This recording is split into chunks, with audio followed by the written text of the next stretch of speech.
Hey, John. Hey, hey, happy Friday. Welcome back, ladies and gentlemen. Second last episode. So fast, so fast. But what, the topic damn keras. Huh? I saved the best for last, right? Oh, Save the best for second last. second last, yeah. Last week also, I think quite shocked. Today, Death Row was Yeah. never spoken about before. You Speaking guys are of, in for a treat. speaking of Death Row, Mm, what kind of songs would come to mind when you talk about Death Row? Don't talk about Death Row records and all the hip hop music. I'm talking about I don't know, old man. classics here. You are the jukebox here. I cannot think of a single death row song. Okay. Here's where I'm going to flex because most of our Oh, audience are all as young as us, right? So most of you remember this song called "The Green Green Grass of Home." Now, how many of yeah. you actually realize that the song is about a man walking to the gallows the next morning? Oh, wow. Okay, I think that probably comes up like much later in the song, and I don't think I know the entire song. Okay, but let's go for let's try anyway. You can wing it, John. I sent you the I lyrics will wing already. it. Yes, Okay, I have the lyrics here. okay, let's take it away. Anyhow, whack key, yeah? Don't worry, I can match your key. Let's see. Let's see if that happens. Okay. The old house is still standing, though the paint is cracked and dry. And there's the old oak tree that I used to play on. Down the road I walk with my sweet Mary. Hair of gold and lips like cherries. It's good to touch the green, green grass of home. Then I awake and look around me at four grey walls that surround me. And I realize, yes, I was only dreaming. For there's a God and there's a sad old padre. On and on we'll walk at daybreak again. I'll touch the green, green grass of home. Yes, they'll all come to see me in the shade of that old oak tree as they lay me neath the green, green grass of Oh. home.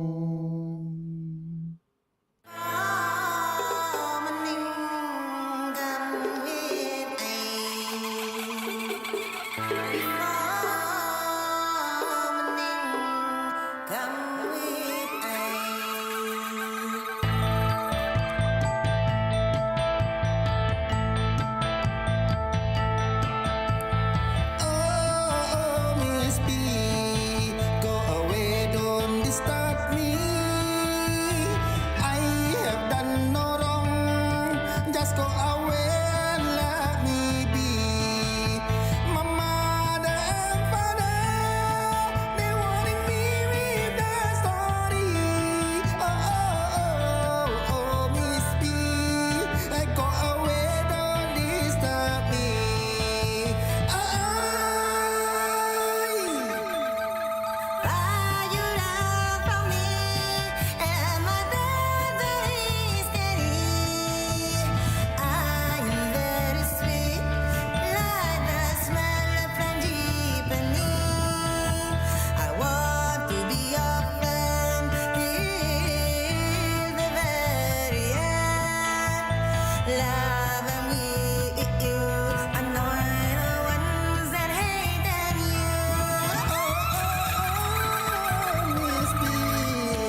Is anyone here? What did you find? You are listening to Supernatural Confessions. Hey, welcome back to Friday Night Live, ladies and gentlemen. We are your host. I'm the Prince of Paranormal, Eugene Tay, along with the very handsome bearded man beside me. That's my co-host. He is the immortal Jonathan Hello. Lin. Hello, everybody. Wow. Some people were quite impressed with the duet just now. But I think I think Grace had the best comment. She said, because Eugene said, "You sing whatever key, I will follow you." He says, and then Grace commented, "Yeah, one house key, one car key." Very cool. Maybe in a live show we will be doing a duet live. My God, better start practicing now. Okay. Yeah. Speaking of the live show, I already pinned the URL up above, so you can see that if you have missed out or There it is. you have not yet gotten your tickets or put yourself on the reserve list, now's the time to do so. Is it sold out tinyurl.com. already?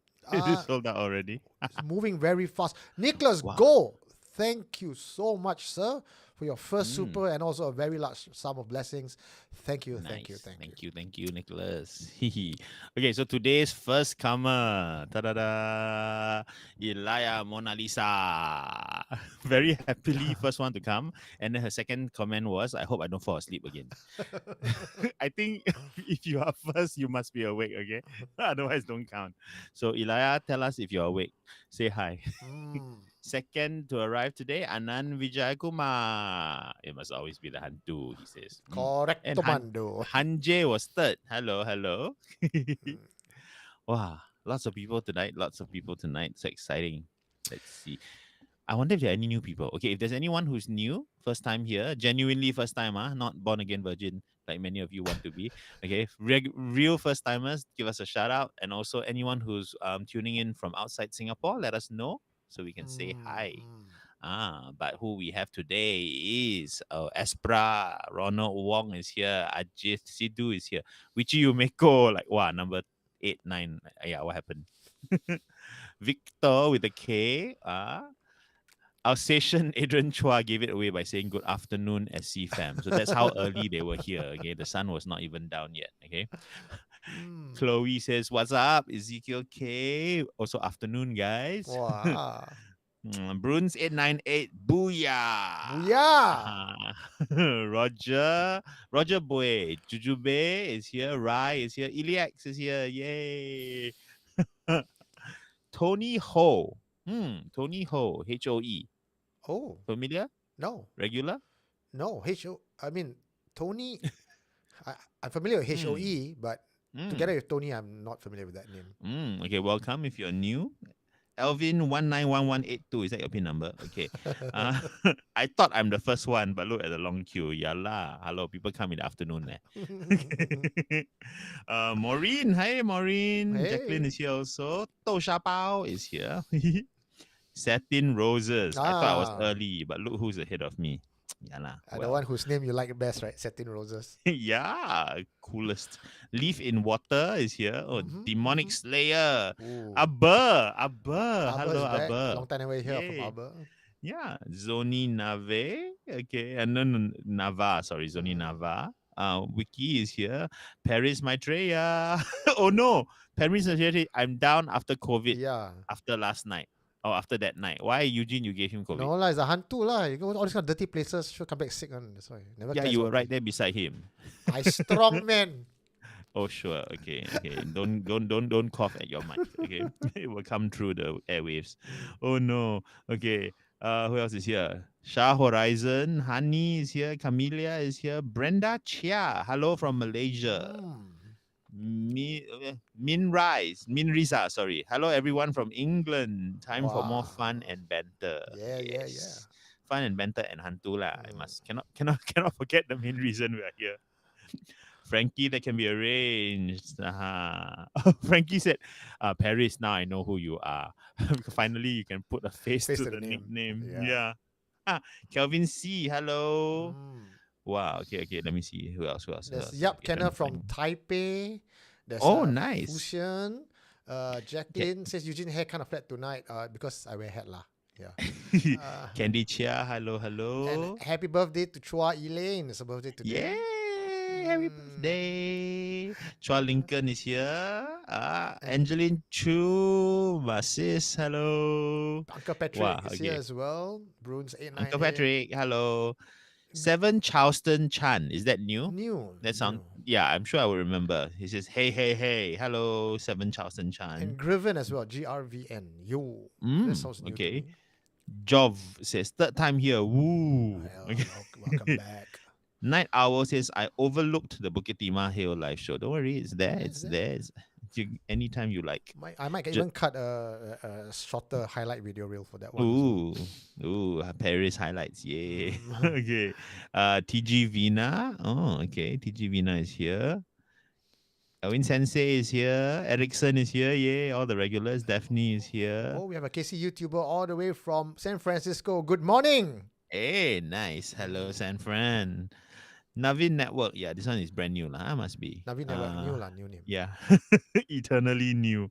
This week. Alan Pang. Mm, I can't remember Alan Pang. New or not? not Alan sure. Pang says Iron Maiden for no reason. Oh, Yeah. no, because I'm asking about what kind of songs have about walking the Oh. gallows. He's talking about Hallowed Be Okay, Thy okay. Name. It starts off with. That's right. Yeah. Oh, okay. Never mind. Part 2 of Death Row. Okay, we will Yeah. do that song. Mm. Okay, Vince Lee is here. Hello. Wow. Okay. Vidya Barnwell. Hey. Oh, new name, I think. Yeah. Okay. Wow. Lim Tek Kiat. Oh, I like. that's also Hey. new. Oh, Hong Yang Tai is also first time. Hello. Welcome. Ellen Huang is first as well. Oh, nice. Okay. ZP Matt from Germany. Hello, Hello. ZP. Jill Chong. Hello. And Mark Shippo. Yay. Mr. David from KL. Nice. Chua KL Lincoln. fam. Aaron De Cruz. Hello. Is that Alvin De Cruz in disguise? No, he's not. New, he says. Hello. Welcome. Wow. Okay, Chua Lincoln says, I have problems sending you super chat. Not sure why. He says asking for my number, right? Mm. Yeah, you. Oh. Thank you very much in advance, Chua Lincoln. Wow, it's for me and John supper later. It's for the milkshake tomorrow, John. Oh yeah. Tomorrow got Changi tour. Okay, can. Yeah. Wow. Is Aaron De Alright. Cruz related to Alvin De Cruz? Yeah, that's what I was wondering. It's just him in disguise. Maybe. Too lazy to change the whole name. Oh, Jason Lim. That joke, Jason Lim is here. Oh, I found a new nickname that I like a lot. Double Down. Oh, Because spooky. that is my favorite burger ever. Double If Down. you guys have not tried the Double Down, it is heaven. Okay, so good that all the ghosts will run away. Okay. Red Spiker. Hello. Tak Chan from Perth. Hey, And G's54 hello. from Philippines. Hey, quite nice. Wow, we don't get a lot of people from Philippines tuning in. Or maybe we do, they just keep quiet. Yeah. How do you say? Oh, wait. I know the word. Mambuhay. Terrible. Mambuhay. Okay, close enough. Close enough. Yeah. Welcome. Okay, tonight is a very, very interesting. I was quite excited when I heard the topic. Because it's scandalous, it's controversial. It's pretty epic. So if you guys have along the way any comments, any opinions, any theories about the 3 very puzzling confessions that we're going to be sharing with you guys, please let us know in the comments, please. And if you feel that what you want to say is extra important and you don't want to risk me and Eugene missing it because the comments do come really fast, then you can do what some have done already, which is super chat it. Tell us how, Eugene. Like Nicholas Go has led by example. What you can do is click that $ below where you write your chat comment and put in any amount you want. The more the better. And we will definitely see, like you can see this big pink box come out with an icon flying around. Leave your comment there and we will read it out. No comment is too silly and we always love to hear from you guys. Also, if we do missed out your comments, we do apologize because John and I sometimes when we look at the stories, we don't always tend to look at the comments, but we do our very best. Also, if you have any confessions, don't waste it by putting it in the comment section. Send it to me. WhatsApp it to me, and I'll read it out. Even if you have a story that is fitting for today's topic, you can send it to me. My number is 94594931 at a +65 in front, 94594931, and I will read it Yeah. out today, or we'll put it in the archive and narrate it when it's the right theme. Okay? Yeah. So nothing gets wasted. Okay. But yeah, because sometimes it's quite tricky. I know sometimes you're very excited to tell the story, but if you tell it one line at a time, it becomes very hard for us to enjoy it. Yeah. And also it distracts everyone else who's trying to comment Because on the story that's being shared by correct. Eugene and I. Because So when I want to read it as well, but I'm not about to tell a story, then I'll be missing my cues. So yeah. yeah. So just send it straight to him. Okay. He's the hungry hippo of Supernatural Confessions. He will just gobble it up. All Okay. right, just another rando guy, first timer here. There's a lot of first timer today. Welcome to Friday Night Ooh. Live. We hope you enjoy your stay and would want to come back more often. However, this is the second last show, so what you can do is go back, binge watch the rest of the shows. Yes. I may be biased, but I found all the shows to be very interesting. It's very hard to find one that's you're better biased. over the other. I want to say happy birthday to Forrest as well. Forrest Fu is one of our Hello. regular audience, and it was his birthday yesterday. Or actually Sunday. Hey. Okay. W. Kiet is asking, anybody want supper in the future? I'm a fellow Tampinesian. Wow. Okay, so all you Tampinesians go and organize. Okay. Can. W Cat, this one, you go and private message RSVP by Grace. She's the one who Supper queen. Supper Queen. Okay. Of course, we Okay. cannot run this show without some very, very important people who have been there from as early as first time we start Patreon, and then list have only been growing. This has been very motivating for us, and it keeps us going, keeps us excited week after week to do a great show and make it better each time. And these are our champions. Oh, new format. You can see the format change because no space. And it's a good problem. So patreon.com/supernatural confessions, our top tier. These guys, sentient entities, Elaine Chua, Tunku Alsatian, Umiko Grim, Zippy Matt, Queen Lai, Lim Teck Chuan, Elwin Sensei, VL, Casey Chan, Alexa O, Janice Ang, Jacqueline N, Yong Kwan Yu, Han J, Ko CC, Jerwin, Dato Easy. Dato Easy was previously in Spirit. He upgrade. Wandering Spirit, we have Joel Go, Deborah Confield, Jacking To, Linda Hayden, LEX, Jess Neo, Jerry Fish, Bibi Teo, Tak Hak Wee, 2 Cents, Elvin Lim, Kenny Polaris, Jayanti Saritsu, TTB, Jujube Jume, HWT, Zippy, Divandes. And Restless Souls, we have Sicheto, Grace Chai, Kenny Chia, Ron K, Jack Ong, Nicholas Boa, Buck, T, Serene Tan, Rachel Y, Kevin C, and a new name this week, Lechme. Nice. Thank you all. So if you want to expand my list and give me put your name in there, well, the place to go to is patreon.com/supernatural confessions. I hope you guys enjoy what I do behind the scenes, sending out patron only footage. But don't worry, all the best bits are on still the main channel. You're not missing out anything. But what I put on the Patreon bonus content are behind the scenes stuff, inside jokes, things that adds more dimension to the story, but not necessarily something that the mainstream audience would find interesting. You get what I mean? So your OnlyFans stuff lah. Yeah. Only fans. Like one of the latest one I put up, my interview together with, what's her name? Eliax, right? I have Eliax confession, but Eliax talked about how she saw a shadow inside me and how it looked like. So to general mainstream audience, like, I don't care about Eugene and what is black inside him, but for the patrons, these are the sort of stuff that would be something to talk about. Okay, this like very keras OnlyFans. Okay, so we call it Only Phantoms. Only Phantoms. Brought to you by the Ministry of Supernatural Affairs. Only phantoms. We must do a logo, guys. Okay. All right. Wow. So okay, today we got 3 confessions for you. All of them told to me by people in the force, either still serving or ex. Okay. Right? And I assume they're all anonymous because It has quite to be. sensitive, right? Very These sensitive. matters. Yeah. So I have taken the liberty to change some of the pertinent details that would lead to their identity, but the confession itself, the supernatural side, are still very much intact. You're not losing out anything on that. So exciting. Okay. Wow. Okay. Any overall intro to the topic? Why did you choose these three in particular? So when topics about death row has always interested me. I was more curious than anything else, and I always wanted to find out the guy who hanged Adrian Lim, Mm, right? And there's also one time the confessions, or is it diary of executioner or something? Somebody was, mm, right, a retired executioner was telling about his story, and right. most of these stories are always very vanilla, very kosher, nothing to do with supernatural. But Mm. you have ghosts in school, ghosts in army camp, ghosts in every part of Singapore. You're telling me the place that you kill people have no ghosts. You're telling me that. I don't buy that for a second, right? So I've always been interested in looking for someone who has insights into this Mm. department. And I found someone, right? Mm. Retired guy. Oh man, he was active in the 70s, 80s, 90s, and then not so much now. So he was telling me a lot of stories, and I was sitting there enthralled for almost an hour. And of course, I'm going to ask him the important question: do you have any friends I can talk to? Right. So that's how I got into the rabbit hole.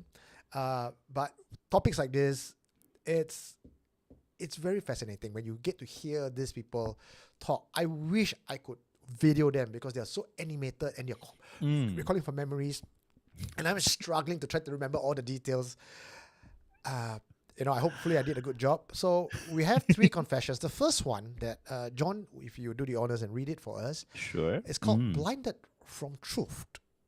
Okay, and we talk about black magic, and we wonder if black magic is so powerful, why do people who are criminals use it to their advantage? And this Mm. story talks about that. John, over to you. Nice. Blinded from the truth. The details of this case have been changed to protect the identity of the confessor. In my nearly 4 decades in this field, there's one case that baffles me till today. And with the incredulity of how the case had come to such an abrupt close, I can only describe whatever had happened to be nothing short of the supernatural at play. It's not uncommon for people to seek religious or divine help, especially on death row. Many have last minute confessions and conversions. At the gallery, during the execution, there would be prayers, large scale rituals, all done in hope of a miracle. So far, I've never come across any miracles, except for this one time. I took over the case from another colleague, and from what the documents were that I read, this was a case that had no reason to be reopened. And yet, it was. I prepared my notes for court the next day, and before I left the office, my colleague grabbed my arm and said, "Whatever you do, don't look into his eyes." But not looking into someone's eyes doesn't come naturally at all. And when I locked eyes with the accused, I immediately felt drawn into his gaze. What I thought I saw was that his eyes were black. There were no whites at all. I pulled my gaze away after he sat down. And when the accused was talking, for some reason, I couldn't make sense of his words at all. It was as if I was listening, but not comprehending or not processing what was being said. The judge, however, seems to have heard it very clearly, and to cut the long story short, overturned the previous verdict. When I got back to the office and told my colleague what happened, he opened up and said he believed the accused was dabbling in black magic. The accused was a part owner of an antique furniture importing business and travels to Indonesia very regularly. He said the things he encountered during the travels and the trial and after left him fully spooked out, and that was why he was declining to continue handling the case. And what was that person guilty of? Ritual killing. He was caught when the authorities searched his warehouse and discovered the bodies of his victims stored in wooden cabinets and trunks. Mm. Wow. I think that's the furniture dealer you need to buy all your furniture from, Eugene. Like, send him to jail and give me all the furniture for your museum. Yeah. So wait, so he was convicted, and then for no reason the trial was reopened, Yeah. and then overturned. Mm-hmm. So he went free. Yeah. And blinded Wow. by truth, because when he was there in the courtroom, after looking at Mm-hmm. the guy's eyes, he prepared the previous night. When Yeah. he went back, he looked at his notes, it was all blank. And when he was speaking, the judge was hearing an entirely different narrative compared to what he and his partner was hearing. So it was like the guy was talking, and the confessor heard the words, couldn't process the words. Like you hear people talking, but nothing goes Mm. into process. So you like mind Yeah. fog. But the judge Mm. have heard it, and it's like, no, it's almost like the judge was seeing an alternate reality playing out in front of the judge's eyes, Mm. and other people, or at least the confessor, couldn't see what the judge saw or heard. And the guy was, he went away scot free. So okay, of course, in case you're wondering, right? The lawyer that's giving the confession is the prosecutor, lah, right? So did the whole court, I guess, hear what the judge heard? Because so it was only the prosecution that couldn't see, or like did everybody else, sort of go into this fugue state and couldn't process, and only the judge was, because we don't do jury trial, right? So Yeah, it's no, just the no judge jury who has to trial. Yeah, decide. so it's like a Yeah. So closed door judge. The yeah. So like lawyers. like I mean, yeah. So what did the others see? Like, for example, the court stenographer. What was she typing? Yeah, so I You asked know. that as well, right? So he says, oh, he wanted to call for for the stenographer to reveal what was written, but again it was denied. Quite interesting. Yeah, I wish there was more detail, because I think we've all seen court dramas. We all know how yeah. things go. So it would be very very easy to imagine. Also to give you a bit of How context, right? perplexing it will look. Yeah. Yeah. To give you a context, when I asked about this, why isn't it recorded? Is there any cameras? This was before that era of cameras and everything. When was this? This I think it happened in the 70s. Right. Wow. Interesting. I mean, okay. He So was a young man, one of the first few cases that he picked up. I feel it's kind of wicked of the of the colleague to, number one, drop the case, right, one day before. I mean, this is not helping, and then after that, barely give your colleague any clues. I mean, just one cryptic clue, right? Like, oh, don't look into his eyes. There's no explanation why. I don't know. I mean, if you were told suddenly, don't look into his eyes with no context, would you believe? Would you follow? No, right? You wouldn't, right? I mean, all the more I'd be so curious. Like, you make Exactly, me you want to go look and into his purposely eyes. look. Yeah. So subowing the case, right? At least, even if you're not sure whether your colleague will believe you or not, if you say black magic, at least people might takut a bit, right? People might be a bit nervous, but you're not warning him of anything. Okay, first of all, the magic is in his eyes, is it? So the eyes cast the spell, lah. Yeah, Right? yeah. Like those movies where suddenly the eyes got spiral, but in this case it went all black, right? All black. Then I guess if looking into his eyes makes you not hear, wouldn't most of the people in court have kena? Yeah, I would think so. But what really But got wouldn't me the judge have thinking? kena also? Because the judge must have looked him in the eyes. So what got me thinking is Mm. what I understand about judges or people in position of authority. They are usually protected, naturally protected. Like I was told in this other confessor, because she was a director of a government institution, one of the departments, she has some natural pangkat that she has the ability to chase away the spirits in her department. So in this case, the judge would be the main authority figure in that room, but for the spell to work on either him or her, I'm guessing that this was not a one-off thing. This was not a magic that happened because he looked through my eyes. It was a magic that was prepared way beforehand. This was things that were done outside of the court, and the court was just a final battlefield, and everything was already ready, prime. which means perhaps outside the person could be feeding him something, who have a photo of the judge, putting some magic, some kong tao, even he says he goes to Indonesia a lot. So I'm guessing this has a Mm. lot to do with Indonesian magic or rituals.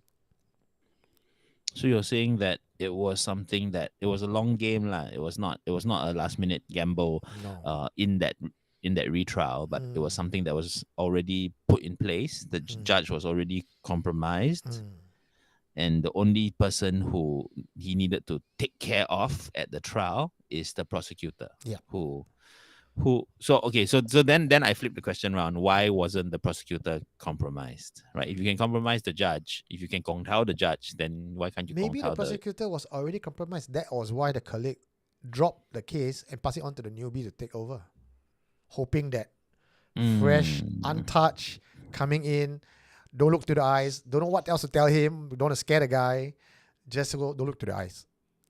But that's a possible hypothesis, but mm, I guess if your gong tao is of the kind that the person knows fully that they're gong tao and can warn people that I cannot compromise, mm, then somehow that seems to be like black magic without a backup plan, right? mm, You know, that he was not in enough of a haze, you know. yeah, Yeah, I would have thought, if you are able to be to act upon the thing so clearly, because I mean, it's so easy to transfer the case to someone else. What, mm, anyone in the company can do it, right? mm, So your best protection if you're going to cast a spell like that is make sure the person doesn't know that you've cast a spell, yeah.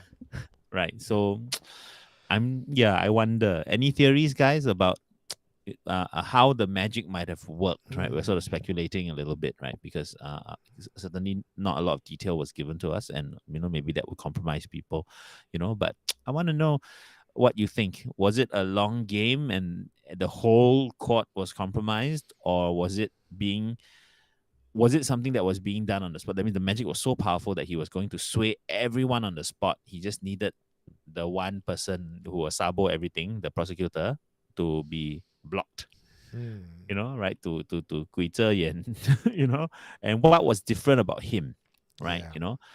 Why was he different? I'm wondering whether. Oh, okay. How about this possibility? He couldn't process anything. Uh, no, okay. I was gonna say he couldn't process anything because he was protected, and so he couldn't hear the lies. Mm, Either way, the bad guy still wins, lah. yeah. Yeah. So was it a spell to deliberately disguise things for this person, or was it a spell to to glamour everybody else, and because he was immune to the glamour, he just got this, like watching TV with the white Mm, snow, right? It's mm, like, I just see static, mm. you know curious. I don't know, what's your theory, Eugene? I'm thinking this is a long game. Uh, Mm, for this sort, okay, but one of the easier explanation, if I'm just going to go with this one, M Rizan BM says it sounds more like corruption instead of black magic. And guys, understand that this was in the 70s, yeah. Back then, the triads were very strong. They were, murder was still happening, and perhaps there could be a corruption case. But then, what made me feel that there was supernatural involved was because of the confession that the prosecutor, the new guy, that young mm, lawyer upstart, he was just blinded. He couldn't perform, and he was not corrupted. I mean, let's make the assumption that he was not corrupted, lah, right? He couldn't perform. He was just blinded. So if you take that into consideration, then there seemed to be some spell involved. And somehow spells in the 70s, the 80s, pre-90s, they were a lot stronger than the spells today. It seems like when people believe in the supernatural less and less, the powers that can affect us also diminish. mm. Okay, before we missed out, I want to say thank you to Chua Elaine and Raven for the Yay. blessings. Thank you very much. Haven't seen Chua Elaine in a long while. Yeah, hello, hello, KK hello. Hing also is back today. Also haven't seen him Yeah. in a long while. Hello, Mm. Kiki. Okay, so there are some theories here, right? So Ezekiel has a hint, useful hint for all of you. There's a saying: to know if anyone kena gong tao, check the bottom of his eyeball for a black marking. Oh. As in bottom of the eyeball, as in the bottom of his eye lah. No need to dig out his eyeball and check lah.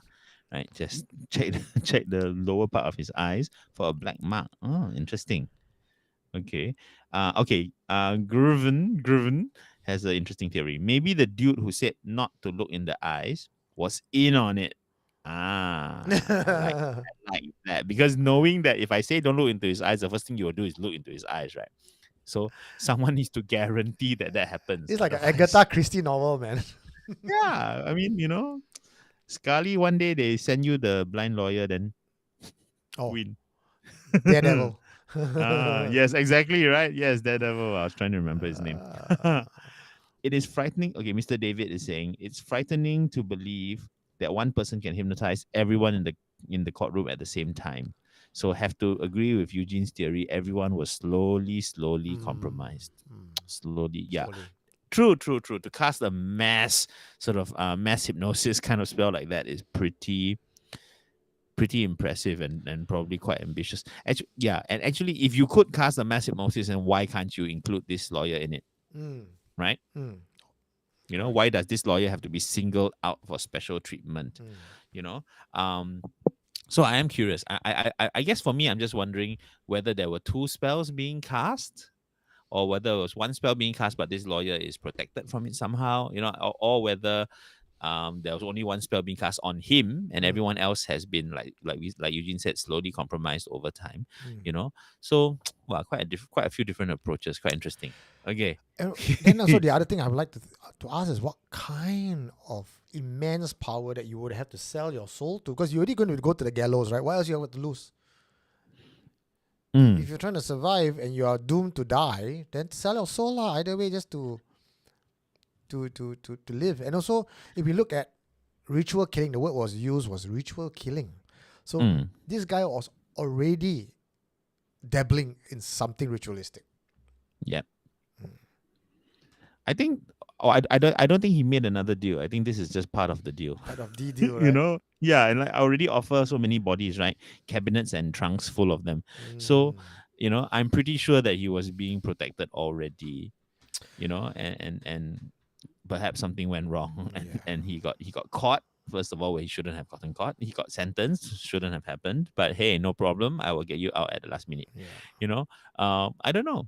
Or was it something that he had to do extra last minute, right? Like, um, but I figure it's not a selling your soul for this one victory in court lah. I think his soul Already sold already already lah. already so and mortgaged over and over again. So I don't know what he had to offer for this last one, man. I Mm, tell you, he had to offer the soul of everyone else in court. yeah. Wow. you No, know but speaking of all this black magic and dabbling and selling of souls, our mm. next confession talks very much about this topic. And Mm. without revealing the name, we're going to tell the confession first. And if you know who we're talking about, leave the name in the comment section. How about that? John, what do you think? I think it will happen within the first 5 seconds. But okay, we can try. We can try. Okay, so Okay. let us know in the comments. Let's see who's the first. Okay, to figure out Mm. who this story is about. Once again, the sign up for the live show link is above. Click on it. You can get your tickets now before the 30th, where you're still on the reserve list. But for now, let's hear a little ad from us and from the advertisers. Supernatural Confessions was created as a safe space for people to share their paranormal encounters. If you or someone you know has a strange encounter to share, we want to hear about it. You can type it to us, send us a voice memo, or even meet me for a face-to-face interview.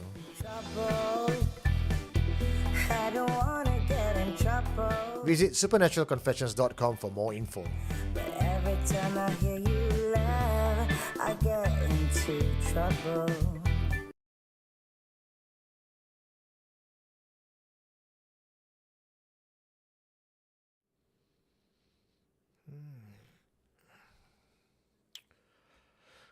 Alrighty. Welcome back to the Supernatural Confessions Friday Night Lives. This is our second confession, titled I Will Return, Confession by Anonymous. In the late 1980s, a serial killer in Singapore was sentenced to death by hanging, and he was unrepentant till the very end. His last words were, will return. And some of us believe he did. The media dubbed him a charlatan who murdered children without reason. The reason for that is not to cause public hysteria. People were already reacting out of fear during the court proceedings, with many parents opting not to let their children attend school for fear that the copycat or that a copycat killer will take over. You add that fear with the supernatural, and the police will have more complexities on their hands to deal with. Gaining public confidence is of utmost importance. For those of us who had been following the case, we believe that the serial killer was just two more killings shy of reaching his goal. But somewhere along the way, he screwed up his precepts or something to that effect, I was told. According to my colleagues who were directly on the front line, they couldn't see him with their eyes. They had been already investigating him and knew where he was.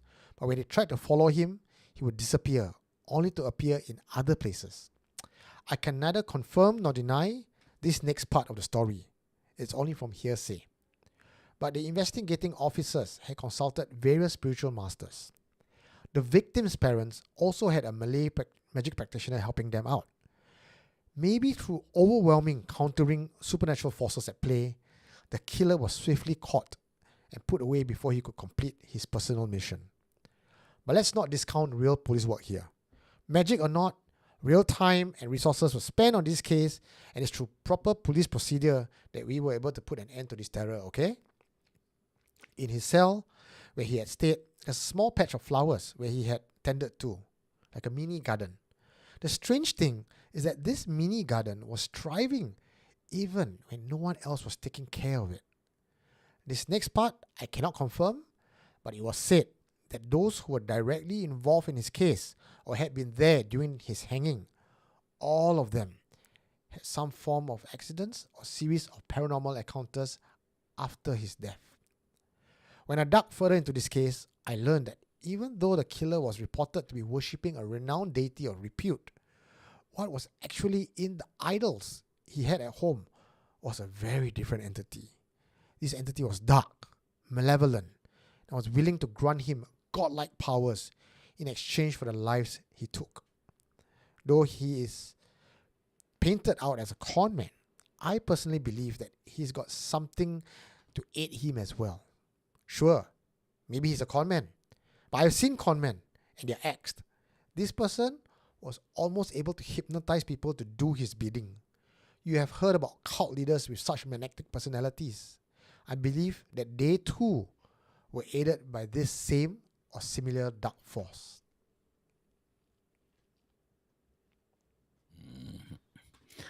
So we have all sorts of guesses. Okay, not all sorts of guesses. There are two main guesses.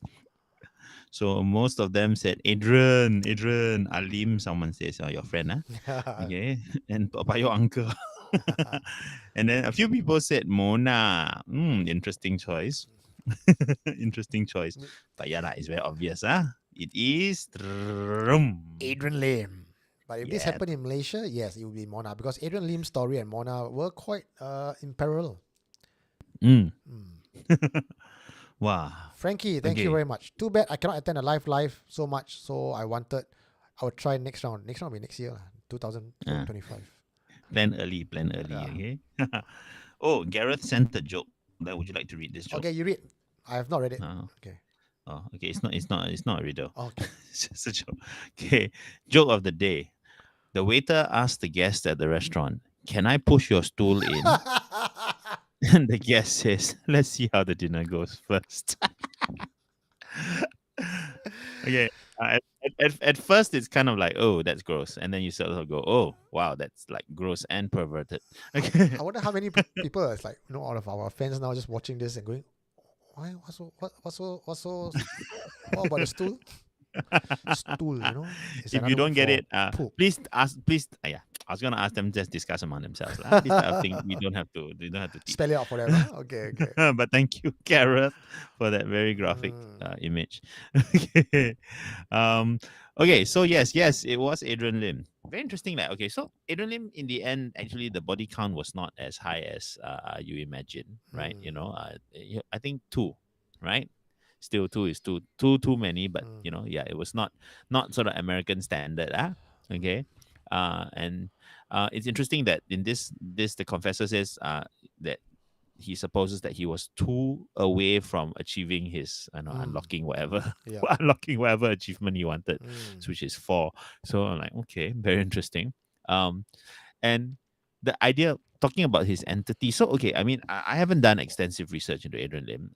Many have, and some of you may know much more about it, right? But if I'm not mistaken, there was no one particular sort of deity or entity that he was sort of focused on. I think there were many images found in his home. Uh, Like he had one main and one. He had oh, the and one what main was the one. main one? Kali. Was that the main one? Kali Ma is the main one. And Okay. he has like Kuan Yin Ma there. He got a few other idols there, but Kali was the main Because yeah, I mean, boss. I remember reading that he even had like a image of Jesus there. Yeah. So he was very inclusive Mm. in his cult leadership, and they had blood smeared on it and everything like that, right? Mm. Yeah, and but I guess because there's such a sort of overlap, right, and sort of a chapalang of entities, deities, right? It is quite easy, I guess, for some other darker entity to be behind all this, Mm. and sort of rather than hiding behind one idol, it's hiding behind this multitude of Yeah. idols, right? Which of course sells a better deal, lah, right? Mm. It's quite interesting, I think, considering that this happened in the 80s. It would have been quite wonderful and fantastical, to sort of come across a cult that has multiple gods across all the cultures. It would sound pretty cool Mm. to someone who is seeking spiritual guidance, right? It would sound like the hottest new thing, man. You know, um, yeah, it's the kind of it's the kind of interfaith interfaith thing that's now becoming very hip and very popular, right? So Adrian Lim was a very early adopter of interfaith, but and turning it into a ritualized way, because the thing about religion, right, is that Mm. it has to function on two levels, right, to, Mm. to fulfill society, right. For some need it to be highly conceptual, right, it's philosophical, basic tenets for living, and then others need it to be a comforting set of rituals. Just tell me what to do to guarantee my blessing. Mm. I don't want to think too hard. I don't want to study for years. I just want to do the ritual, burn the joss stick, burn this, burn that, sacrifice this, and guarantee chop. I'm blessed. So it has to happen on both. And I Mm. think Adrian Lim kind of managed to achieve both. Mm. He must have told some fantastic sort of theological stories to Mm. spin his belief system, and then Mm. at the same time, I mean, clearly there were ritual things, lah, right, that you had to do, involving sex as well as murder, Mm. So very good lay on both ends. Very good. So don't let them tell you that Singapore doesn't do good stuff. We are as good as the US Mm. in coming out with cooks and crazies. Yeah. But yeah, let us know your thoughts on Adrian Lim, and if you know anything that's very exciting that we don't know, please tell us. I met a cab driver.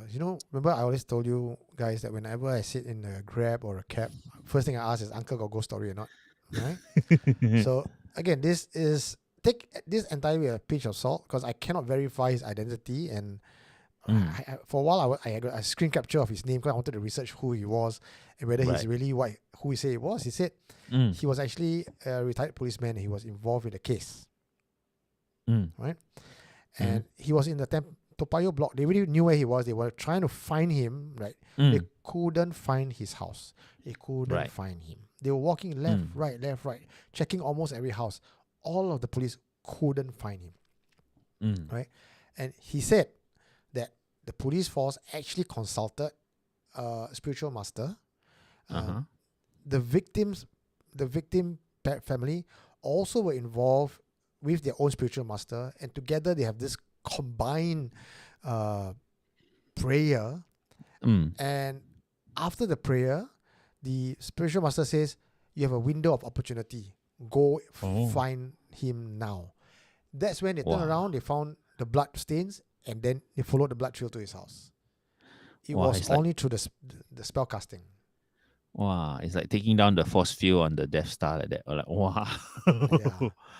Wow. So in my That mind, I was thinking, if you are that retired policeman, what are you doing driving Grab? Again, I don't pass judgment, but uh, this is a high profile case. A lot of the investigating officers, they were already known to public, but there were a mm. lot who's not known. So I'm guessing this guy was involved in the case, but he's not the man. I'm sure everyone in the police force was involved in the case. Mm, I mean, this is and I mean, this is not the United States where there's all these jurisdictions like, I'm the Toa Payoh police, you don't come and cross into my territory, mm, Amokyo, kind of thing, right? If we're involved, lah, mm. right? That one National Day and all the whole police force is there. So I'm sure Adrian Lim warranted as much as National Day, Mm. you know. So Dan C is sharing, my grandmother knew Adrian Lim. I was almost drafted. And Adrian told my grandma that I was chosen by God. Walao, so Wow. close. Wow, then, wow, nearly, Did you ever, do you remember like meeting him? Were you like, interviewed, auditioned, like, wow, America's next cult leader, you know? Then see, please tell us a little bit more about it. Do you remember how old you were when you were drafted? Mm. Yeah, I'm very curious to know. Wow. Wow, almost okay. So another nearly story, right? Ah, And this shows you how, while Eugene was saying, how there was supernatural alliances to break down the force field so that you could find a weak spot and all that. yeah. And so much drama going on, right? In the meantime, I was in BMT. No, I was in Beach Road camp during NS, and one of my guys in the camp, right, told me that his family lived in Toa Payoh and they were bugged by all these noises from upstairs, and strange chanting and strange music and thumping sounds and all that, right? And they were like continuously trying to they were trying to get up the courage to complain lah. You don't really want to get in trouble with your neighbors, but sometimes it's a bit too much, right? And just when they finally decided this is too much, we want to complain, and they went up to complain, the police were there, and it was Adrian Lim. They Oh, were living in the flat under Adrian Lim. wow. I'm like, okay, that is really a nearly. Imagine if you knock on his door in the middle of a ritual. Come in, drink some tea. Oh, You that's know, it. yeah. If you had complained one day earlier, who knows, man? Hmm. He would have reached his goal. Wow. Wow. Wow. Okay, So then yeah, she replied, then she said, I was yes. only about 3 to 4 years old. My grandma actually asked my dad's permission to bring me to Adrian Lim. Lucky my dad refused because the grandma is a tanky and that's how she knows Adrian Lim. Wow, your Same. grandma. Wow. Okay. Close Okay. call. What was your grandma told? Did your grandma buy into all his? Wow. So is your grandma still around? And or did you ask her what was the spiel that Adrian gave your grandma? Right. What was promised? If you were chosen by God, To then be what the would you third wife. become? What would you become, right? Mm, Please tell us a little bit more about the deal that was offered. Because if your grandma actually thought about bringing you there, it must have been a good deal, yeah. right? So please tell us more because wow, you don't hear much about what he offered to the people, right? So what's the sell? What was the sell? Yeah, And KK Hing also you been know what, drafted then as one see of if the you wives. can text me your number. My number is 94594931. I'll He bring you will on the rush to you show. right No, no, now. no. I'll bring you on the show. I'll bring you on the show right now. Let's hear from you what it was like. Okay, yeah. This is like life, life. There's a bestseller in this. Okay, I Mm, was almost Adrian Lim's third wife. Okay, Obi-Wan Kenobi is saying Adrian Lim has a son. My friend knew his son. mm. Oh, okay. Who knows about the son and how old was the son? Wow. Okay, and is your friend still in touch with the son? Let's get the son on the show. You know, uh, since we're doing that, you know, wow. This Okay, is Sahid Supernatural Sadia is Confessions new show, True Crime. Sadia is saying I live next block to Adrian Lim, and I saw the boy's blood stains from under the tree to his block. Wow. Oh wow. Okay. The the Wow. the spell That never that's cover your eyes. but that's also a pretty long trail of blood lah. Mm. you know. Wow, interesting. I do know one random fact, which is that Adrian Lim was an ACS boy. Kantangan, cak kantangan. Quite smart Ah, fella. yeah. Not mentioned at reunions. Yeah. No, man. Now, in the yearbook, right? Most likely to Yeah.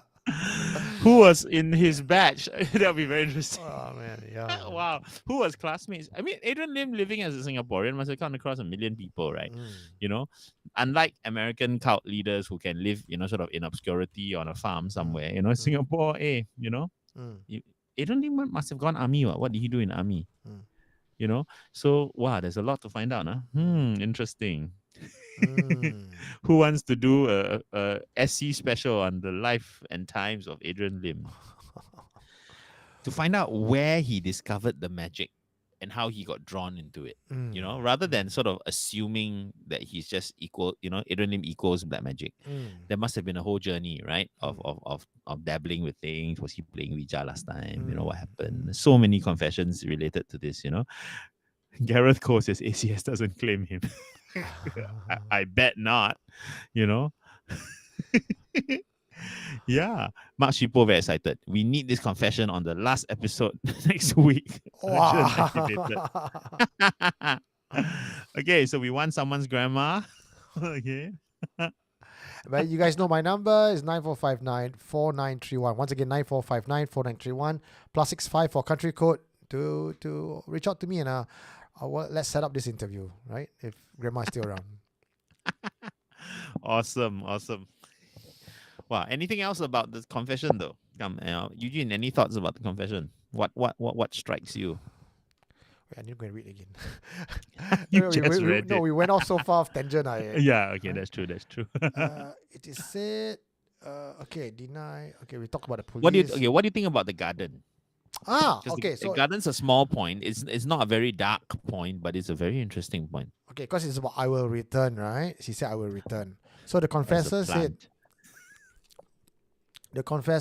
that he believes that Adrian Lim has returned by virtue that his garden has no water, nothing at all, no one's taking care of it, but it's still thriving. So to him, the confessor says, that to me is Adrian Lim is back. He is there. And post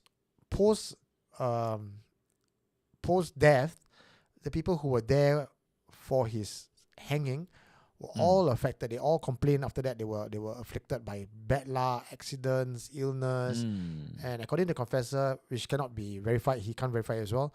There were some of them which is death, resulted in death. From the judges to the lawyers. I see the policeman still going around giving talks. He never not affected. But people who were there, one by one, they were taken out. That was what he said. Okay, these are the people who were at the hanging, not necessarily the people who are responsible for his conviction or anything. Maybe. But the people who are present, right, at the moment when his soul left his body. Wow. If this was a film, I would imagine that his soul leaves his body and like one portion goes into everyone who's present. And then turns them all into like his cult lah, basically. What I didn't expect is that he would go into a garden and then and I wonder where that garden is now. Is it still thriving? It must be a jungle by now.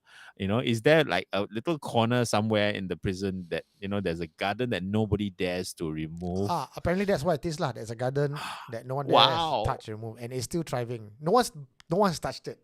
Yikes. Oh, that's interesting. That is the beginning of a horror movie. There's a bench in the garden, and if you sit under that tree, wow. Wow. Okay. So there's a lot of potential in this. And I don't think it's been explored much, right? The supernatural sort of development of Adrian Lim and his cult beliefs, and of course the aftermath lah, right? Is he trying to gather forces again? Is there something going on? It's been a while. Okay. He's had lots of time. Is there a new Adrian Lim? If we can do our research and we can find out enough to put together a documentary, I tell you, this is a Netflix special already happened. Okay, Netflix, you're watching this. We are your people who will be doing this research. For sure, man. Wow. We'll call it Adrian's Garden. In the Mm, garden of evil. yeah. Wow, exciting, exciting. Okay, so Samuel is sharing. Hello, Samuel. Yeah, okay. Samuel is sharing. According to Wikipedia, Adrian was born in 1942. Oh, start of the war. Low Eldest of a low income family, dropped out of Mm, ACS. Okay, didn't graduate from ACS. Okay. Oh, interesting. Interesting. I think that yeah, this is a bit late. This research should have started like 20 years ago. When all the people involved were still around. You know, might be hard to catch other people better now. catch them before they are dead lah. Before they're old True, already. Yeah, true, still can true. still. That's very true. So every cab driver, No, every maybe cab now they are driver. more likely to share because last time it will be too That's soon. true. It is safe now. It is safe now. Now that you're driving the Uber, you can tell the stories. Yeah. Wow, interesting. I mean, it is probably the most sort of dramatic and still mysterious cases that we've ever had. Mm, And now you realize, oh, there's a whole lot of it that's never been explored, mm, from the supernatural perspective, which is mm. the duty of the MSA. So, so we need to form a MSA research team, okay, to do Yeah. this, right? Yeah. Yeah. Yeah. Wow, okay, maybe we'll sort of figure out a way to do this properly, and then we can like dig up new information. Mm. Wow, nice, nice. If there's anyone who's interested, please let us know. All right. Oh, All okay. right. Okay, we got okay. Now the time is 11 o'clock. We are good for time, guys. Today we are good for time, huh? Is Okay. there a featured confession today? God, it's still Yes. What? Eliax. Eliax talking about Yay! Block 5, Changi Village. We're still in Changi. Giving Changi ghost Okay. stories. Because Changi always a lot. Yeah. Oh, okay. So, wait, someone is sharing something here. It's quite interesting. So, Joel Go and then several of the others reminded us, right? There's a horror film based on a similar plot. Uh, I'm not sure if you're thinking of the same one, but there is a Singaporean film about the life of Adrian Lim, which I watched many, many years ago. It's called Medium Rare, Walao. and it's very exciting. It starred Lim Kay Siu Ah. and Margaret Chan. Yes, I think Lim Kay Siu played Adrian Lim. Mm, So yeah. I don't know where to go and find it now. Maybe it's in the Singapore Film Archive. mm, Last time it was a video that you could rent, mm. right, from the video shop. Okay, but it was censored because there were like ritual scenes and sort of semi-nude ritual scenes which were edited out. So I've never seen the full version actually. Wow, if we can find that, let's do a screening, man. Let's do a I'm quite medium rare sure screening. some of our listeners are going, huh? Video? Video shop? What are you talking about, John? Okay. Yeah, okay. For some of you, video is like a cassette tape with images. Cassette tape is Yeah, and then you is cannot like press button to jump 5 seconds, 10 seconds for you must press to rewind. Then, I Google it. I just go and Google it. yeah. So Abun is asking a very important question. Mm. Where is the collection of his artifacts kept? I also want. Wow. Where in the museum of the police academy, which basement was it all stored in? Or was it wisely destroyed? I bet it was destroyed. Given how superstitious we would have been back then in the 80s, right? Much more so than now. No one's gonna keep that in a storeroom somewhere. Come on, Mm. I mean, look at it this way, right? It's like no. I always wondered, right? When watching the Conjuring series, it's like Mm. no way that Ed and Louise Warren could have been Asian. No, Mm. no Asian is going to rojak all those cursed Yeah. items into one room like that. Like some trophy trophy room for fun, and then count that. Oh yes, a few locks will take care Oh of yeah, man. everything. Not Asian for sure. And then the priest come once a month or once a week. I'm like, please, lah, the priest will be gobbled up the moment he steps in, So we don't play with these things, right? Only Eugene will want to think of I take one for the team. I take one for a you guys. Yeah. museum. Yeah, but I cannot imagine that they would have been stored, No, right? no.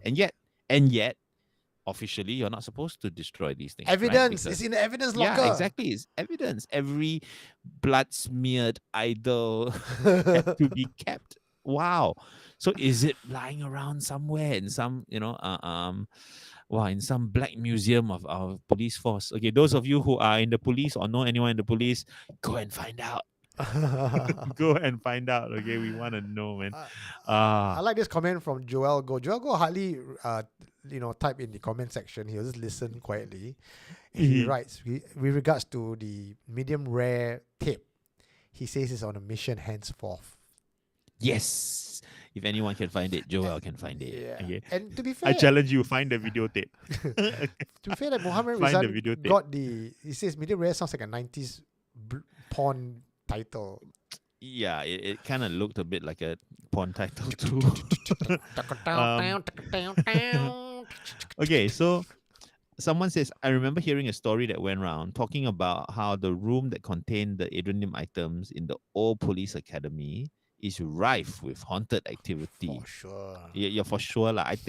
I wonder if all the stories of the old police academy are because they stored the stuff in one room. Now we know. We explained Right? it The for you whole guys. place is glass. Right. Actually, to be very, very practical about it, if there is such a room with all those things in there, wouldn't we have heard about it? Not the room Yes. itself, but we would know about the place itself. Cover up lah. It would be such a vortex. No, but the stories, Oh. not the reason. Not the reason, right? You just need to triangulate the accounts, right? Like all your confessions. Maybe it's Yishun. But all the weirdness of Singapore seems to emanate from this one plot of land, you know? You know where, John? I've got a feeling What? I know where the police store all these Ah. cursed items. Old Changi Hospital. In a bunker under Old Changi Hospital.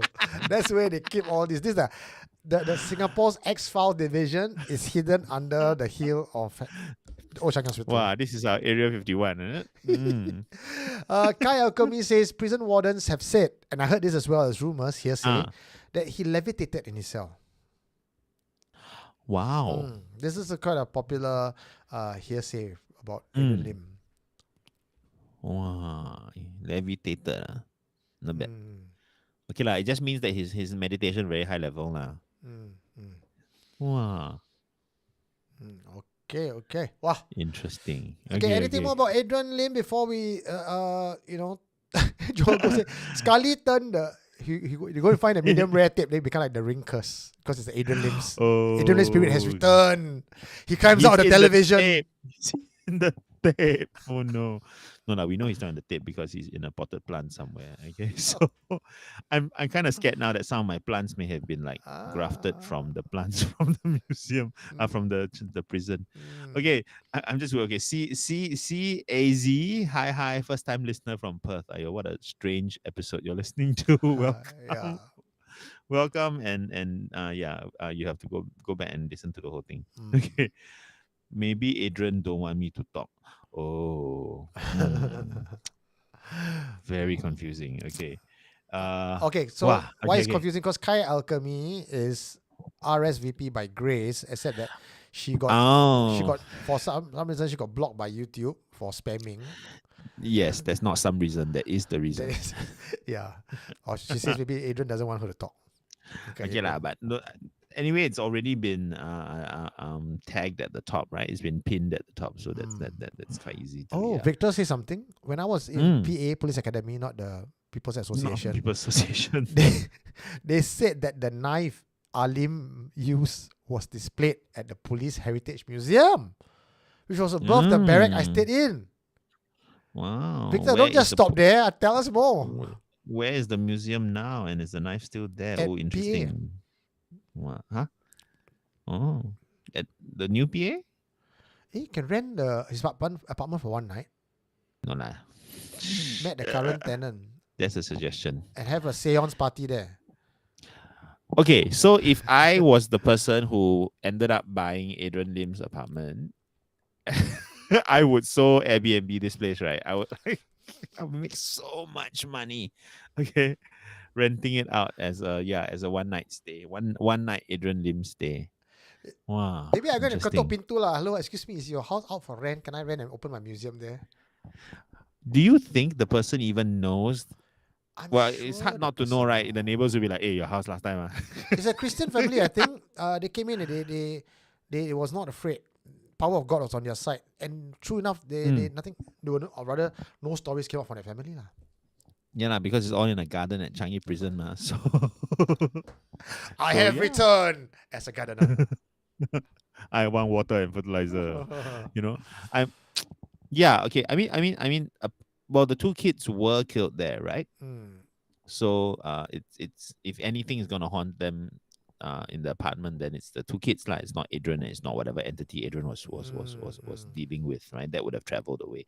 So if it's the two kids, and hopefully those two kids would have found peace lah. Yeah. Even though terrible things happened to them, but I would like to think that they moved on. Mm, Because yeah, a haunting is a very sad place to end up. yeah. I wonder if, yeah, imagine Malayans, are the current tenants bothered by a lot of visitors? They will be bothered by Eugene very soon. Excuse me. Because this is like the corridor one, right? So you can see the window. Then you see me. Excuse me. we need to. This is where you turn out and you flash your MSA credentials, right? Like, I'm Eugene, Agent Eugene from the MSA. Sunglasses with the earpiece on. Yeah, Suit. we need to EMF your house. You know, so cute. Ah. Okay, that's a Netflix series to come. Okay, the MSA files. Okay. Okay, now let's go on to our next confession. The time now is 11:09. If you have just joined us, like Ines Sharon, hello, hello. And if you want to, Hello. if you find that today's confessions are really interesting, click the dollar sign below. Give us a super chat. Give us a comment. It would be much appreciated. Also, if you join us as a Patreon, this is how you can do it. Thank you for listening to the Supernatural Confessions podcast. If you are enjoying the show and would like to support our efforts, you can help by giving us a 5-star review or by becoming a patron by signing up for a monthly membership fee that starts from as low as $5. Check out the perks at patreon.com/supernaturalconfessions. That's patreon.com/supernaturalconfessions. Or if you feel like showing a simple gesture of appreciation, you can buy us a cup of coffee or two at buymeacoffee.com/superconfess. And now, let's get back to the show.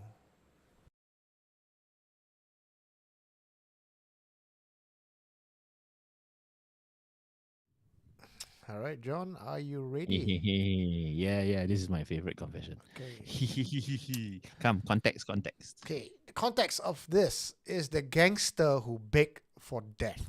Now, this was told to me by a retired policeman who talked about how he was there to see hanging of a lot of gang leaders or gang members, because this was a time where they were doing some operation, was it Dragnet or something, and they were Mm. arresting a lot of people. And he Mm. says he see many weird things as a police officer, but this one time it defies all possibility of science. And I believe this happened somewhere in the late 70s or the early 80s. Oh, okay, nice. The gangster who begged for death. Jonathan, take it away.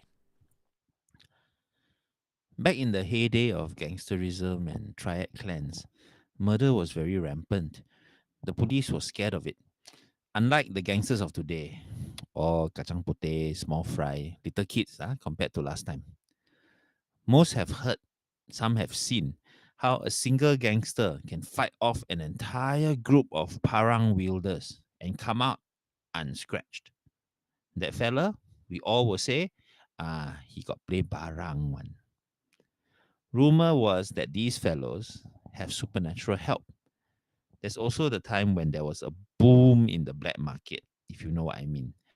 Everyone and their grandmother started selling barang. Malay ones used tangkal and animal pelts.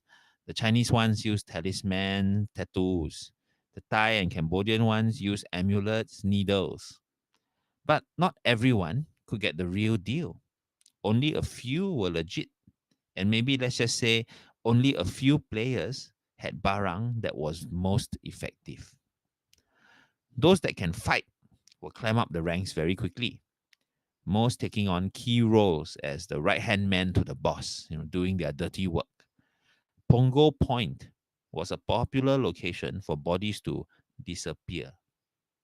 Those who know what I'm talking about will know where it is. Now there's a block of new flats over that spot. So let's not ruin people's property prices lah. During the Triad crackdown operations in the 70s, after mob hits were getting out of hand, many high profile gang members were arrested and charged. The penalty for murder in Singapore was the death penalty and still is. Before they were sent to the gallows for hanging, many of these triad members would request to meet with their followers, but depending on the severity of their crimes, those requests may be declined. When it happens, usually the inmates will make friends with the prison officers, and some of them have been known to help the inmate to take their barang upon themselves. Now, I don't know if these involved actual items being passed on or just taking on the responsibility of maintaining the spirit guardian. Why do these officers do it, you ask? Because power is tempting. And if you know that a particular inmate has legitimate power, why not be the next in line to adopt the power? After all, prison officers also need protection because back then, life in Singapore was not as safe and peaceful as it is now. Police or not, once you are outside in the public area, you are also mortal. So those who cannot find someone to take over their barang will be in deep trouble. I've seen a few cases of this myself. The worst was this fellow who was struggling on the hanging rope for more than an hour. He just couldn't die, suffered all the way to the end. Eventually, we had to assist him to break his neck. A few of us were witness to this. Medically, there was no way he could have survived that long.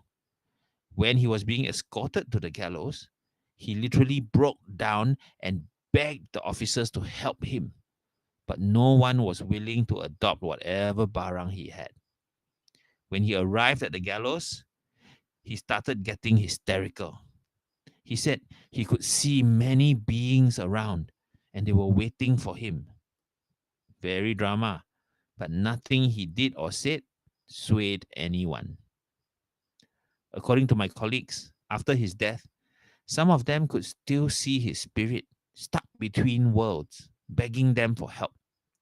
Inmates who were also on death row took over his cell and commented that they can still see him in their cell at night. Some could even talk to him. He was begging them for help. But what was really chilling was that when these inmates were questioned, they all could say exactly the words that he had used right before his hanging. There was only a handful of us present that day of the hanging. And for unrelated inmates to be saying the same thing over a period of different times makes me think that they were not lying about what they saw in their cell. When I asked why no one complained or asked to change cells, they said it's better to have company in the cell, even if it's a ghost, than to be alone waiting for the time to die. For me, this is what I witnessed personally. There were many other stories, of course, of sightings, of strange, unaccountable incidences. But such stories were not uncommon. The prison conditions back then were very different from what they are today. But I believe if you talk to the current batch of prison officers, you will still hear some of these encounters taking place. Hmm. Wow, that cell. Okay, first of all, I don't know much about the prison system here and what death row is like. I'm assuming there's more than one cell that is used for the final holding, Mm. right?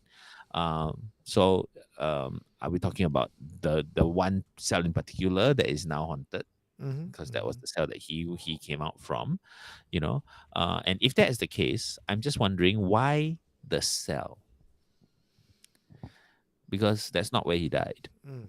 Mm. He died, well, on the gallows, right? you Mm. know uh or if he had spent time in prison before dying, it would be hidden in his normal cell, Mm. not the holding cell. No, no, So this was not the I'm holding cell. curious. This was the normal cell. There are a role, because this one I managed to talk to the guy. So you see the part where he says, when he asked questions, that was actually me asking him the question. Right. Yeah. So it's his cell, and there's actually this row of cells where it's all for death row inmates. So it's not a holding cell before the gallows. He was there waiting for his time to come. Right. Yeah. Oh, okay. So it's just his normal cell lah. Mm. Yeah. Okay. Interesting. But what was interesting was, I said, didn't any of these inmates come up to complain they want to change your cell or anything? And he said, funnily enough, these inmates, they prefer having a ghost there than to change cell and be alone in isolation. They rather have a ghost there that they can talk to like a friend. Yeah. I'm imagining that if I was in a cell and I was hours away from death, I would take comfort from the fact that I have living proof in front of me that I would be back. Because here's someone who died and is back. But I'm not sure that's comforting, because the guy's like, help me. Like, wow, oh yeah, okay, that's true. Like, shut up, just keep quiet. Just say boo. Okay, I don't want to hear the rest. I want to know you exist. Don't tell me the rest. Okay, sorry, go on. But at the same time, okay, so okay, then now delving into what happened to him supernaturally, right? So he was in a panic and begging the people around him because he had not passed on the barang, right? And I think a couple of weeks ago we had a story very, very much along these lines, right? And what happens when the barang doesn't get passed on, the first symptom, of course, was that he wasn't allowed to die easily. Yeah. Right. And we hear that a lot happening to like people who have susuk. For example, right? The susuk comes with spirits, and the spirits are not gonna let you slip away, right? So you suffer, and eventually, they helped him, right? And he managed to pass over. And then what happens, right? What's the next layer of suffering? What do you think? Was it simply that he had to now be in his cell, or was it something worse than that? They said in the confession, it was said that he was between worlds. So maybe he was not just stuck in the gallows area, but he was stuck in that compound or in that area. In the same way we talk about how spirits cannot cross sea or spirits cannot move out of the building, I think geographically it could form some form of parameter that spirit cannot come out of the prison, but he could walk around in that area. And it was also said that in the prison there were other spirits, not just him. So why did he then stay in his cell? Could it be also that in the afterlife or in between worlds, all the aggressive gung-ho gangster-like spirits are being themselves in the afterlife? And you may be a big shot gangster now, but when you're in the spirit world, you're up against other bigger shot ghostly gangsters. That's what I think. But that doesn't take into account the fact that the first call on his soul belongs to his barang. What I'm hearing there is quite possibly what happens to the normal execution. Yeah. That you linger and you linger within this zone because you can't move out. Yeah. And then the community of everyone else who's also lingering. But this person is special. He did not die normally. He's not going to haunt normally. Why is he still here? What is the deal, right, with his barang, and how does that make his afterlife different? So to answer that question, because we do have a lot of overseas listeners today. Let's explain what barang is and why. Also to answer the question, Gareth was asking, why can't live this world peacefully if we have occult items? Okay, so barang is actually a Malay word, literally translated to things, stuff. So Objects. Yeah. So colloquially, when we talk about people having the barang, it means it's an occult item. And what we know about occult items, based on this confession, is there are different races or different cultural background give you different barang for protection. You can have a talisman, an amulet. You can put a needle under your skin. You can tattoo yourself. So all these things that you use to keep yourself alive, because these are gangsters. They need to be alive. They want to be able to go into a gang fight and come out unscathed. Yeah. Mm. It's also the thing that prevents you from dying. But now, if you are being put in a position where then you are forced to die, the belief is that all these items that you use for protection, they come with an entity. They come with a spirit, almost like a guardian. The Malays has the word for this. What's it called? Puaka. Puaka? Yeah, the Right. baka. Yeah, Where- it has to be passed on from generation to generation. Yes. So these are ancient beings, thousands of years old. They need to be passed on to somebody. If not, if they're not passed on, the spirits themselves, I believe, would be considered homeless or without a master. And they're not happy with that. So they will torment you. Now, to answer the question, John, whether the spirits will claim your soul, I'm not sure. Like, say, even if gene passing on from hand to hand, if you don't pass it on, I don't think the gene claims your soul. That seems to be more of a biblical kind of demon where your soul is mine, right?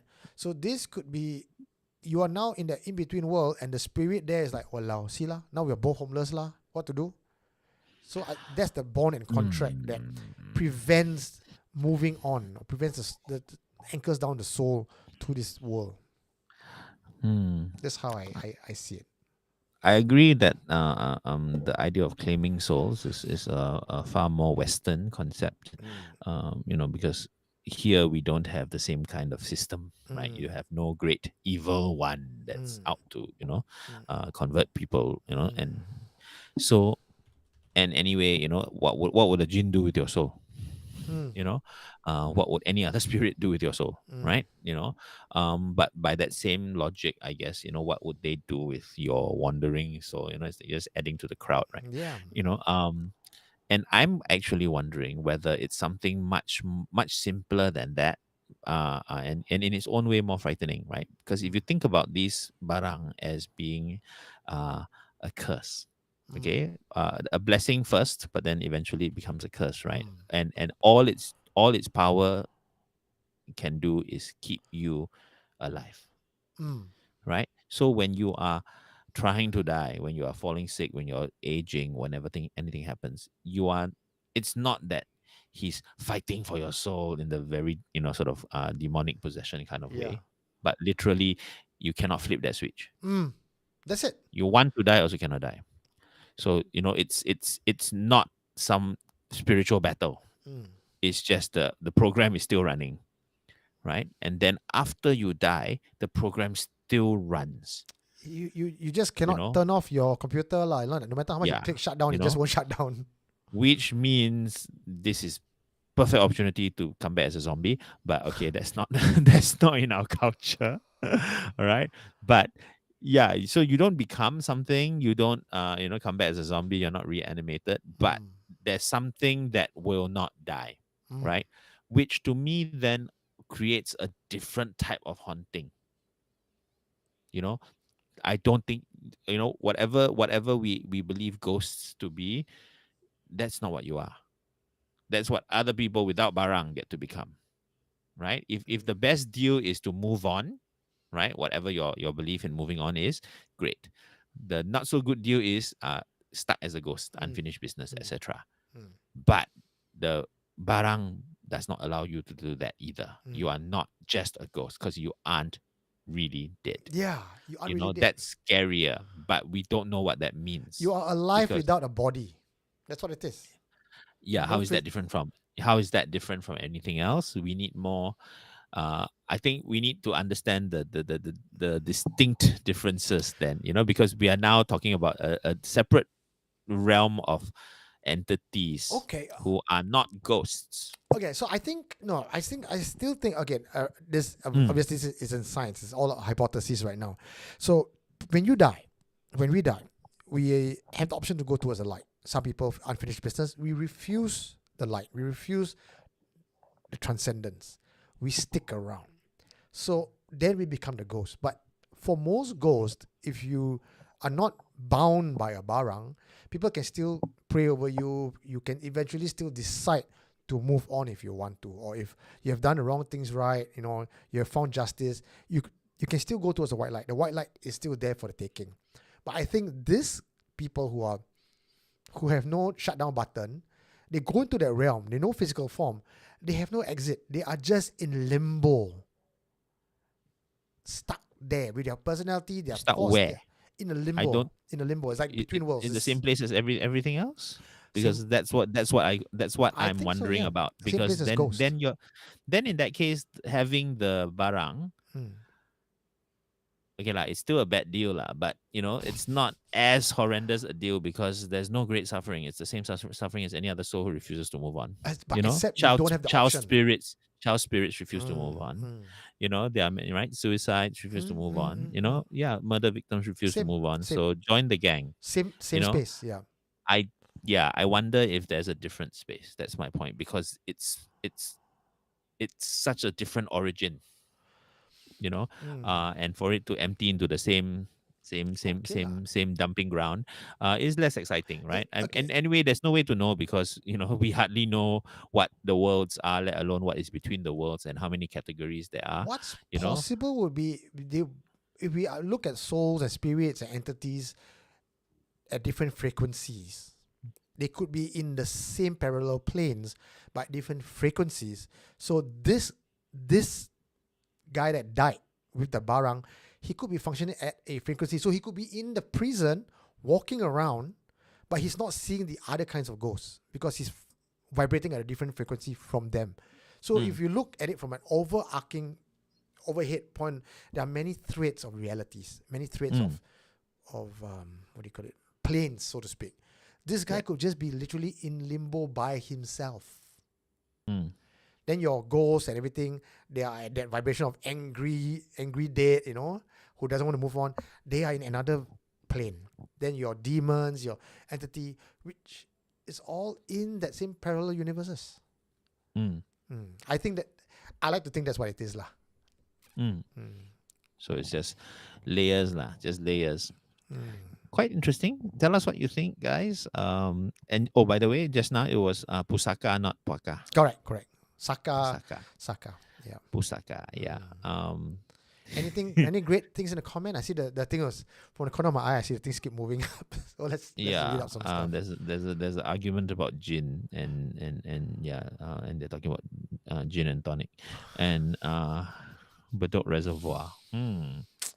Okay, they're talking about okay, your pakar here in Pulau Ubin. Let's see. Reading.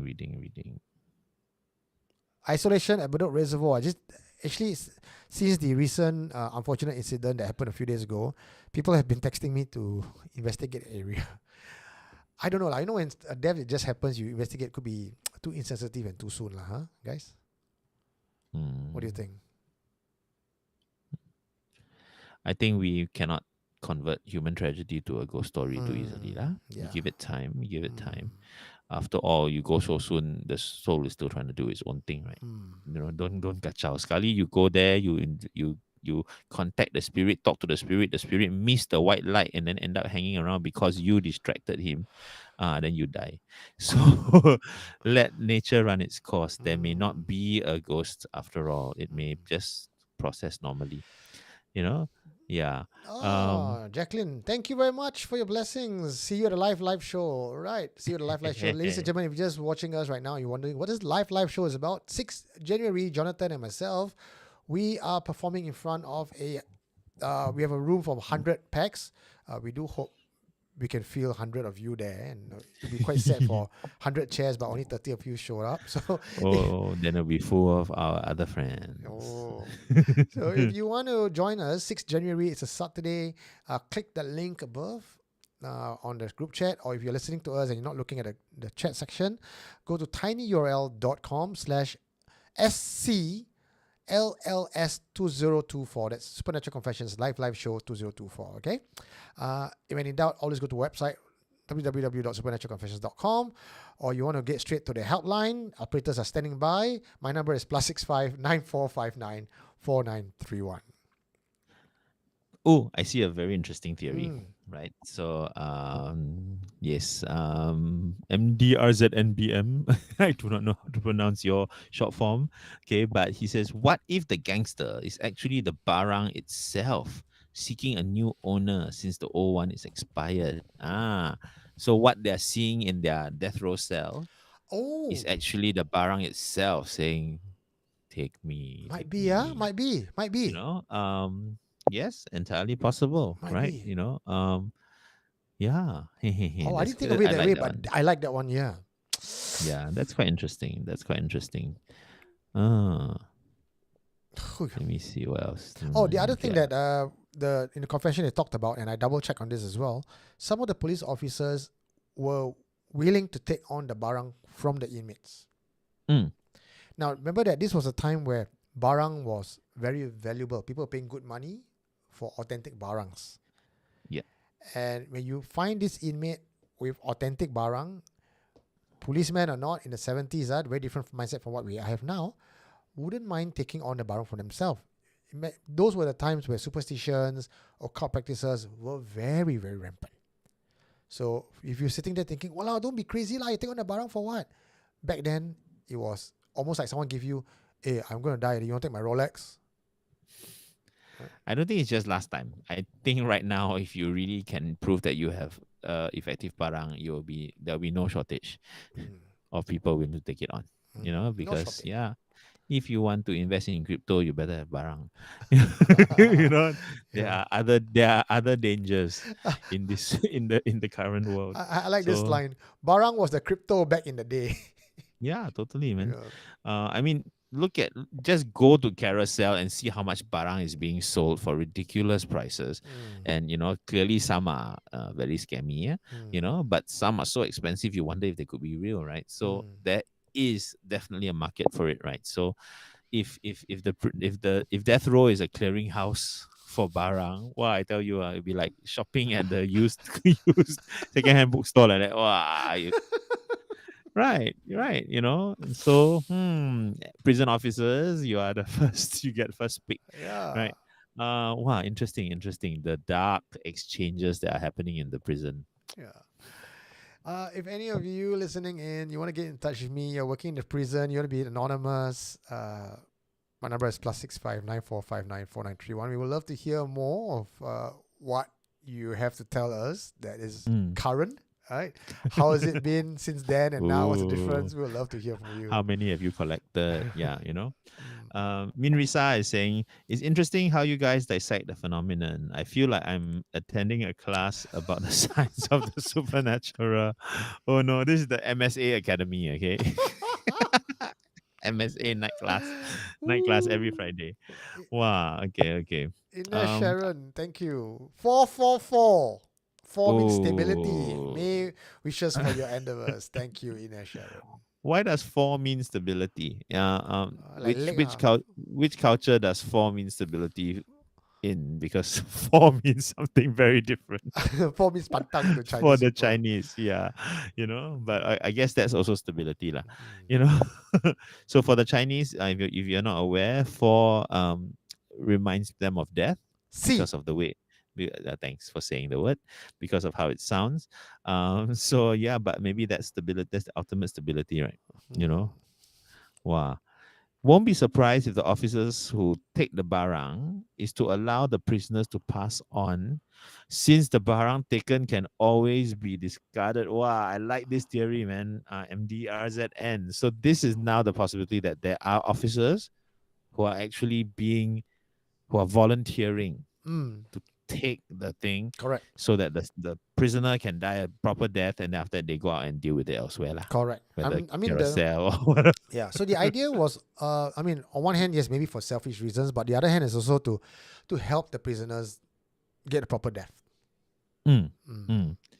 Well, then this gangster unlucky now, because just that day he was off on MC. you know, I want.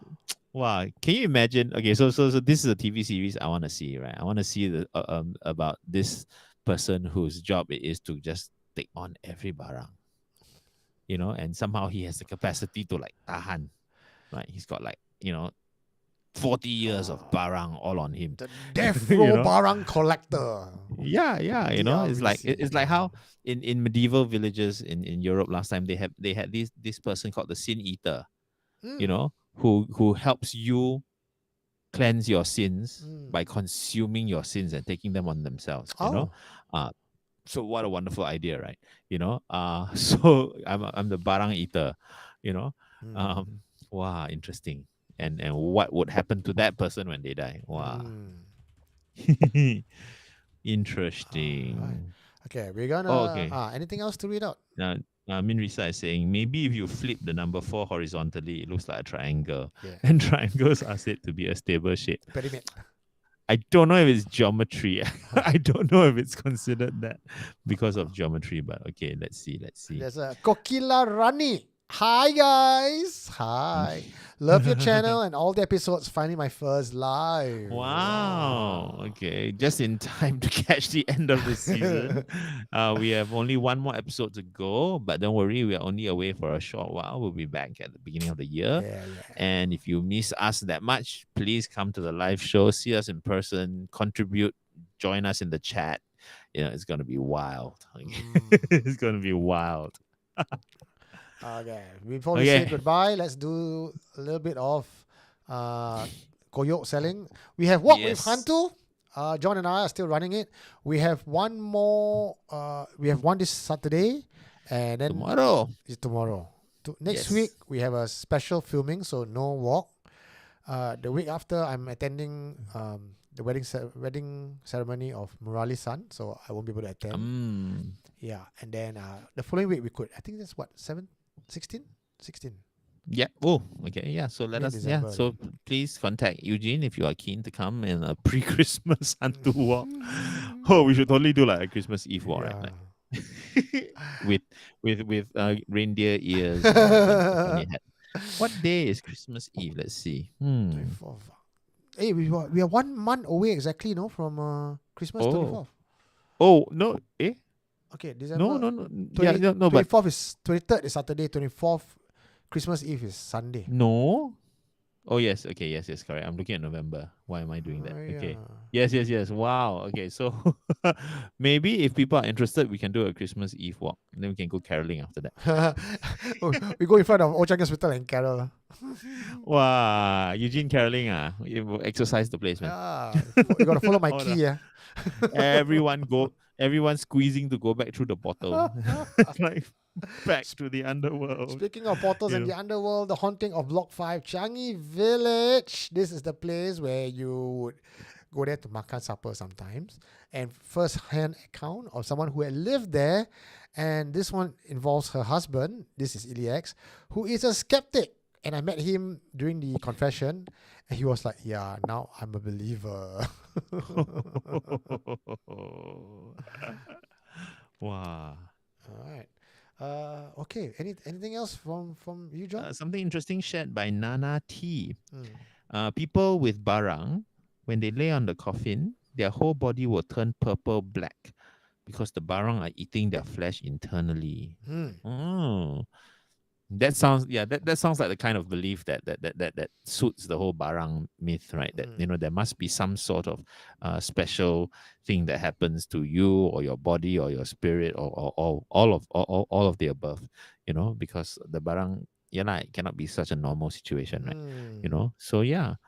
Please let us know if you have barang related stories, or pusaka related stories. I think there's bound to be a part 2 to this, So yes, send your confessions into Eugene, and we can next season we do a part 2. Yeah. So we have one more new name that just came in, Joseph Ng. At last, catch you guys live. At this time, okay. Hopefully you were with us earlier, lah. Okay. And Reverie, Secret Center Barang Exchange.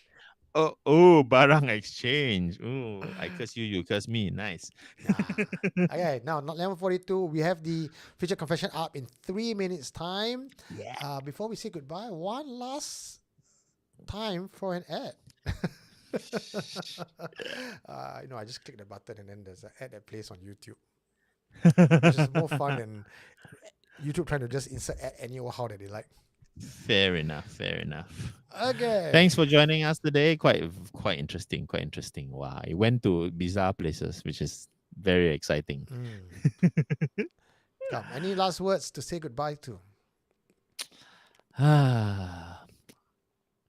Personally, I feel I would be very tempted to take on a barang because it's kind of the old-fashioned way, right? To live your best life, right?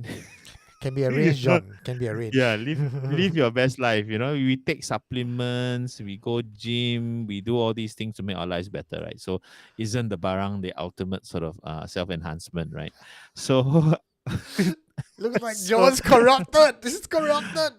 but I want barang with insurance. So I'll take my barang if it comes from like Manulife or AIA or something. Yeah, I am. So that's where MSA comes in. I think our job is to vet all the barang and then we will like accredited by MSA. Okay, these barangs are safe. And insured. Yeah. So barang registration number, blah blah blah blah blah. So yeah, hopefully that will happen. But I think hard to at the very end when it's time to sign on the dotted line, I think I'll chicken out because you have no idea, right? You cannot believe any of these things, not because everything's lying to you, but because you cannot understand the context they're talking about. Even if they say blah blah blah blah blah are the terms, you don't know what that means. Yeah. You don't know what that means from our side. The wrong end of the telescope. We cannot trust what is being offered to us. So be careful, people. So Vidya says, John, don't lah. Rizwan say, John has been compromised. Oh. Okay, I will leave you with this parting message, which I got while I was doing my meditation, and I had a out of body experience, and I came back with this knowledge. I just want to share with this line that for you to think about. Time is just an echo of things that has happened, and we are consciousness. Prince of Paranormal Eugene Tay and the immortal Jonathan Lim saying good night, and we'll see you Good guys night, people. next Friday for the season finale of 2023. Yeah, bring your barang. Yay. Good night, everybody. Good night.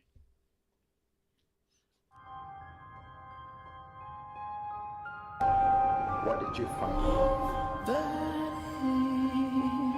You are listening to Supernatural Confessions.